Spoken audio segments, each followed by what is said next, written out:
নমস্কার বন্ধুরা, good morning. স্বপ্ননীড়ে আপনাদের সকলকে স্বাগত জানাই। তো আজকে টাইটেল আর থাম্বনেল দেখে তো বুঝতেই পারছেন, তো আমি যাচ্ছি এখন শ্বশুরবাড়িতে। যেতে যেতে মনে হলো যে রাস্তার দুই ধারের ক্লিপটা তোমাদের সঙ্গে শেয়ার করা যেতেই পারে, তাই না বলো? তো দেখো দেখো ফাইনালি আমি পৌঁছে গেছি শ্বশুরবাড়িতে। কতদিন পর এলাম।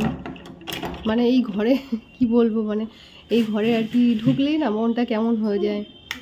যে ঘরে আমি প্রথম বউ হয়ে এসেছিলাম, সেই ঘরের একটা অন্যরকম ফিলিংস আছে। যারা আর কি শ্বশুরবাড়িতে থাকো না, এটা শুধু তারাই আর কি ফিল করতে পারবে যে এতদিন পরে নিজের ঘরটায় ঢুকলে একটা না অন্যরকম মানসিক শান্তি আসে, জানেন তো। তো আমাদের বাড়ির গাছে না প্রচুর ফুল হয়, দেখো চারিদিকে অনেক ফুলের বাগানও আছে। জবা বলো, বিভিন্ন রকম জবা, এই পঞ্চজবা, অপরাজিতা, এগুলো কিন্তু এগুলো আমার কাকি শাশুড়ি লাগিয়েছে।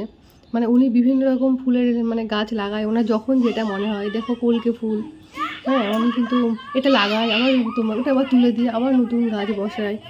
উনি এগুলো করতে খুব ভালোবাসেন। আর ওনার হাতে না খুব ফল বলো কিংবা ফুল বলো খুব হয়। দেখো এটা আমাদের রাস্তার ধারের ক্লিপ একদম, বাড়ির গায়ে তো রাস্তা। দেখো এবার বাচ্চাগুলো কীভাবে খেলছে। আমার ছেলে গেলে পাড়ার কোনো বাচ্চা বাদ থাকে না, সবাই চলে আসবে খেলতে মেসির সাথে। তো মেসি তো ওখানে থাকতো, ওকে সবাই চেনে কম বেশি। এবার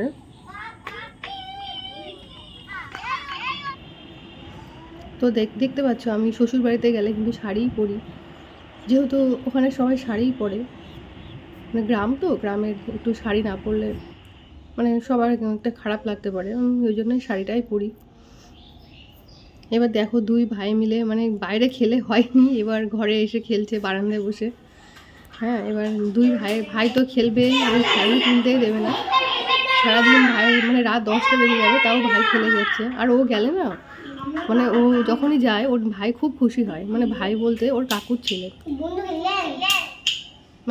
কি বলবো, ও কখনোই বলবে না দাদা তুমি থাকবে, দাদা ওর কাছে শোবে, এরকম আর কি ওর চাই আর কি। হ্যাঁ, আসার সময় ও কান্নাও করে যে দাদা চলে যাচ্ছে কেন। এই দেখছো এগুলো কিন্তু আমাদের বাড়ির সবজি, বাড়ির বলতে মাঠের আর কি।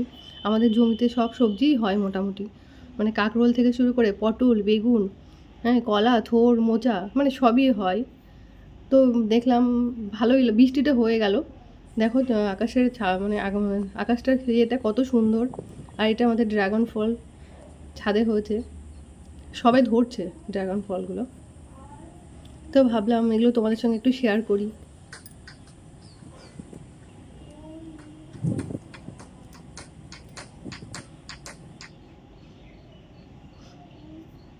দেখো এবার রাতের জন্য চলে আসলাম, রাতের খাবার রান্না করবো। কি করি, তা বাড়িতে ওরা চাইছে একটু লুচি খেতে, তা বানিয়েই ফেললাম গরম গরম লুচি।